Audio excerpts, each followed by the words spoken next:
ക്രിസ്തുവിൽ സ്നേഹം നിറഞ്ഞവരെ, വചനയാത്രയിലേക്ക് എല്ലാവർക്കും സ്വാഗതം. ഇന്ന് യോഹന്നാന്റെ സുവിശേഷം 17-ാം അധ്യായം 11 മുതൽ 19 വരെയുള്ള തിരുവചനങ്ങളാണ് നമ്മൾ ധ്യാനിക്കുന്നത്. ക്രിസ്തുനാഥൻ്റെ പ്രാർത്ഥനയാണ്. ക്രിസ്തുനാഥൻ നമ്മളെ ഒരു പ്രാർത്ഥന പഠിപ്പിച്ചു, സ്വർഗസ്ഥനായ ഞങ്ങളുടെ പിതാവേ എന്നത്.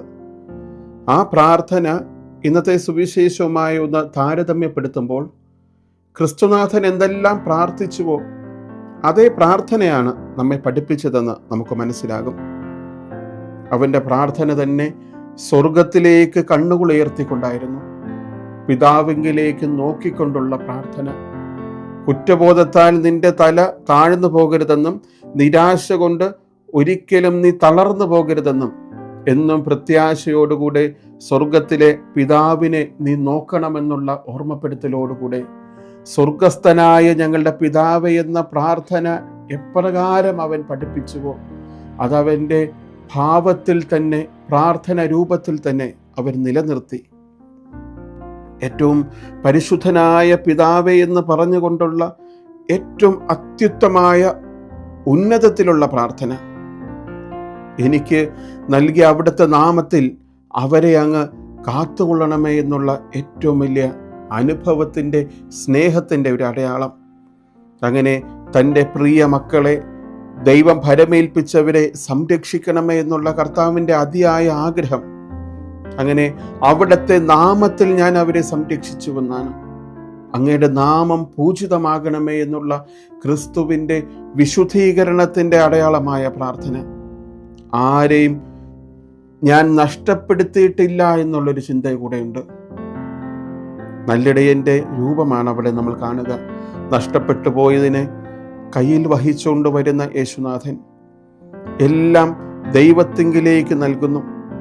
ലോകത്തിൽ വെച്ച് ഞാൻ സംസാരിച്ചതെല്ലാം സന്തോഷം പൂർണ്ണമാകുവാനായിട്ടാണെന്ന്, അതിൻ്റെ പൂർണ്ണതയിലേക്ക് എത്തിക്കുവാൻ കർത്താവ് നമ്മുടെ സന്തോഷം അത് ആനന്ദമാക്കി മാറ്റുവാനായിട്ട് നമ്മളെല്ലാവരെയും ക്ഷണിക്കുന്നു. അത് ദൈവത്തിലുള്ള ആനന്ദം.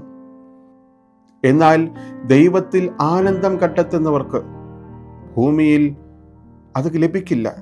ലോകം അവരെ ദ്വേഷിക്കുമെന്ന് തന്നെയാണ് ക്രിസ്തുവിൻ്റെ ഓർമ്മപ്പെടുത്തൽ. കാരണം ദൈവത്തിലുള്ളവരാരും ലോകത്തിൻ്റെതല്ല. ലോകം അവരെ പരിത്യജിക്കും, ക്രിസ്തുവിനെ തള്ളിക്കളഞ്ഞതുപോലെ. എന്നാൽ ദുഷ്ടനിൽ നിന്നും അവരെ കാത്തുകൊള്ളണമെന്നുള്ള ക്രിസ്തുവിൻ്റെ പ്രാർത്ഥനയുണ്ട്.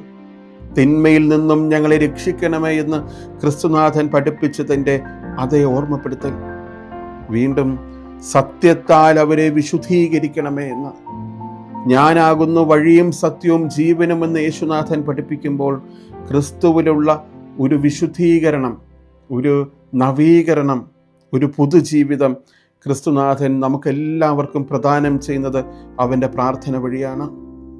നമുക്കും ക്രിസ്തുവിനോടൊപ്പം സത്യത്തിൽ വിശുദ്ധീകരിക്കപ്പെടാം. ക്രിസ്തുനാഥൻ നമ്മളെ പഠിപ്പിച്ച പ്രാർത്ഥന അർത്ഥമറിഞ്ഞ് നമുക്ക് ചൊല്ലുവാനായിട്ട് പരിശ്രമിക്കാൻ. ക്രിസ്തുനാഥൻ എന്താണോ തൻ്റെ പിതാവിനോട് പ്രാർത്ഥിച്ചത് അത് തന്നെയാണ് നമ്മളെ പഠിപ്പിച്ചത്.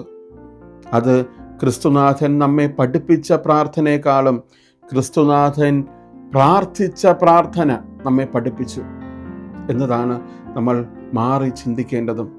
അർത്ഥവത്തായി നമുക്ക് പ്രാർത്ഥിക്കാം, ക്രിസ്തുവിനോടൊപ്പം പ്രാർത്ഥിക്കാം, ക്രിസ്തുവിൽ നവീകരിക്കപ്പെടാം, ദൈവ പിതാവിൽ ഒന്നാകാം.